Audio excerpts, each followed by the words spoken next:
একটা মেয়ে যদি চায় যে আমি আমার ইজ্জত ধরে রাখবো, কোনো ছেলের ক্ষমতা নাই সেই ইজ্জত নষ্ট করে।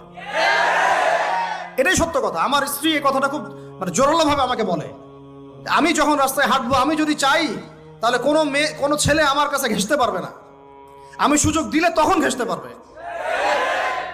একটা মেয়ে যদি চায় যে একটা ছেলে আমার সাথে ইটিস পিটিস করুক, সে ছেলে করবেই করবে। একটা মেয়ে যদি চায় যে একটা ছেলে আমার পর্যন্ত আসতে পারবে না, আমি আমার ব্যক্তিত্ব গায়রত বজায় রাখবো, আমি ডিস্টেন্স মেনটেন করবো, আমি কোনো সুযোগ দিব না, ছেলে সুযোগ পাবে না কখনো। এত সহজ না। সর্বোচ্চ তখন কি করতে পারে, ধরে 10 জন মিলে ধরে ওকে জোর করে তার সাথে কিছু করতে পারে। ওরকম কিছু করলে তো আল্লাহর গজব নেমে আসবে। ওই যে সারা আলাইহিস সালামকে তুলে নিয়ে গিয়েছিলেন একটা বাদশা, মনে নেই আপনাদের? সারা আলাইহিস সালামকে একটা বাদশা এরকম উঠাই নিয়ে আসছে।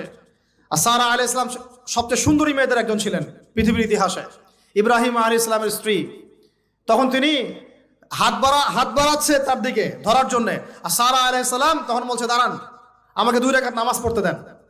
2 রাকাত নামাজ পড়ে তিনি আল্লাহর কাছে হাত তুলে বলেন, আল্লাহ, তুমি জানো আমি আমার সতীত্ব, আমার ইজ্জত, আমার সম্মান আমার স্বামী ছাড়া আর কারোর সামনে কখনো প্রদর্শন করি নাই।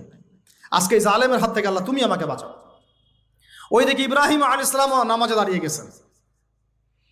ওই জালেম বাদশা যখনই হাত বাড়ায়, হাত অবশ হয়ে যায়, মাথা ঘুরে পড়ে যায়। 3বার 4বার চেষ্টা করেছে, তারপর পারে নাই। শেষে বলেছে, তোমরা আমার কাছে কাকে নিয়ে আসছো, নিয়ে যাও আমার সামনে থেকে। পরে উল্টা হাজরা আলাইহিস সালামকে হাদিয়া সহ দিয়ে পাঠিয়ে দিছে। একটা মেয়ে চাইলে তার ইজ্জত সম্মান এভাবে রক্ষা করতে পারে। তোমরা জেনায় ছেলেরা লিপ্ত করেছে কারণ তোমরা চেয়েছো বলেই করতে পারছো।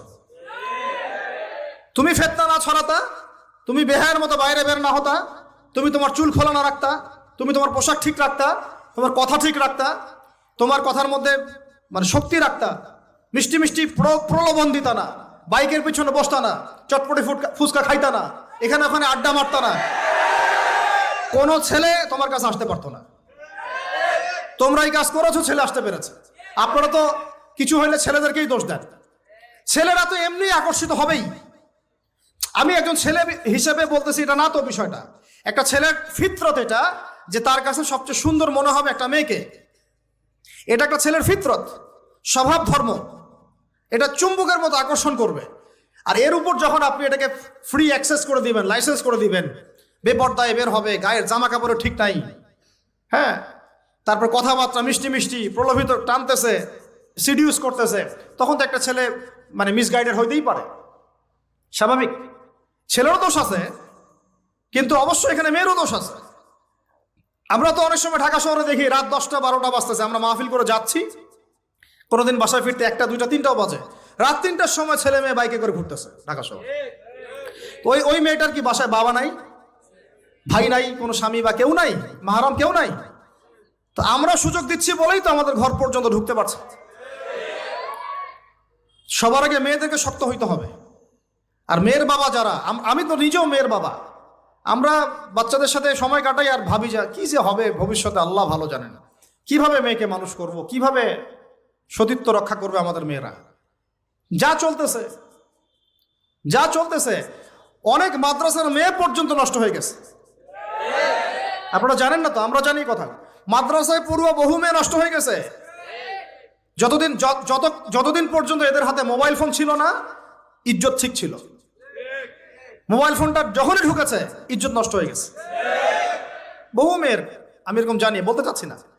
যাই হোক, ওই জায়গায় আসেন, ওই ছেলেটা তখন 100 স্বর্ণমুদ্রা অর্জন করেছে, কষ্ট করে আর্ন করেছে।